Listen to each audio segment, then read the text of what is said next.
Nous ne pouvons que remercier et nous réjouir d'être là sous l'égide de toute la gouvernance spirituelle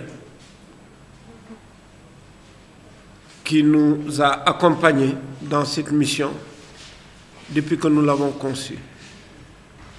Cela fait 35 ans que personnellement j'essaie de me battre pour lutter contre le cancer. Et dans cette bataille, nous avons été accompagnés par les autorités administratives, par les autorités religieuses. Et c'est ce qui a permis, sous l'égide du regretté Cheikh Sidi Mokhtar, d'avoir eu cette loi contre le tabac. Et sous, bien sûr, la volonté politique du président de la République. Cette bataille se poursuit à Dakar et dans le Sénégal, dans ce que vous avez vu se passer sous la forme de dotation nouvelle de centres de radiothérapie avec plusieurs machines, sous la direction du président de la République, mais également de la société civile et d'acteurs privés du Sénégal. Mais enfin, Touba est une ville centrale. Touba est une ville importante de par le volume de personnes et sa position au Sénégal. Donc on ne pouvait pas ne pas avoir à Touba le moyen d'accéder aux différentes spécialités.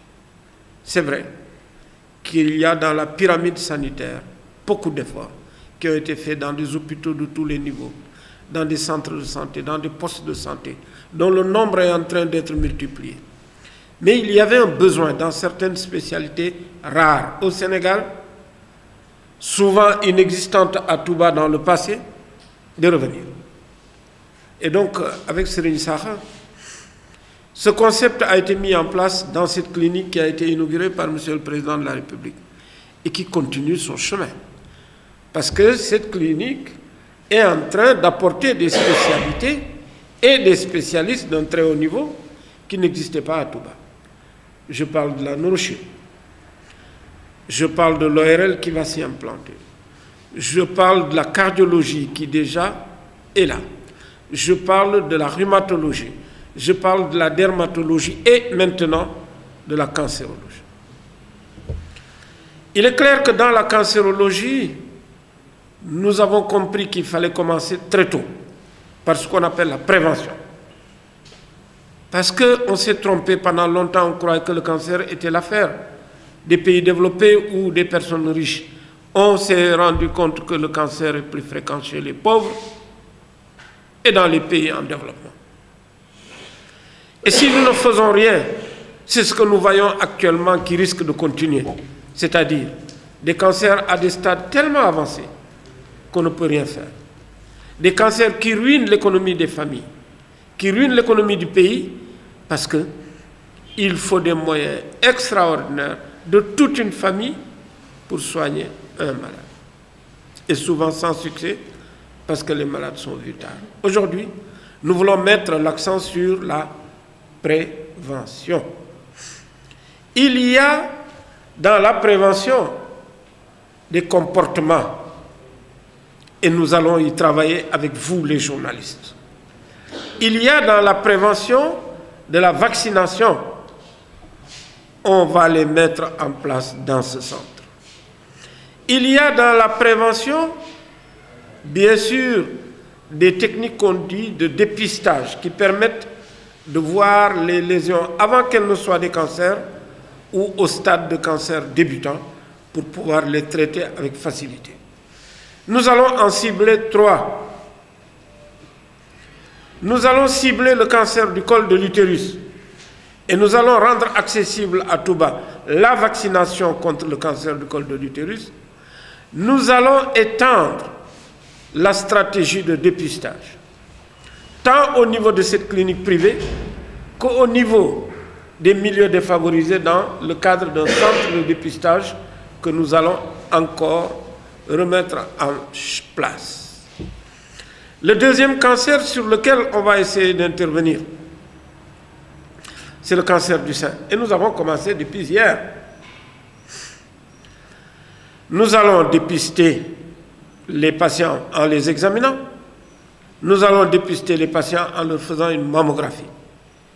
Et je suis content, comme l'a dit le directeur, que nous ayons ici un mammographe de très bonne qualité qui permettra de faire la mammographie de dépistage. Le troisième cancer que nous allons essayer de dépister, c'est le cancer de la prostate. C'est un cancer très fréquent. Malheureusement, beaucoup de personnes attendent d'avoir des complications au niveau de la prostate avant de se faire diagnostiquer. Ils sont obligés de subir des mutilations importantes, d'acheter des traitements très chers. Aujourd'hui, avec la stratégie de dépistage que nous mettrons en place, il suffira d'un examen sanguin pour dépister les lésions précancéreuses ou les cancers et aller les chercher en les brûlant avec les appareils de radiothérapie que M. le Président de la République a installés au Sénégal, à Dakar.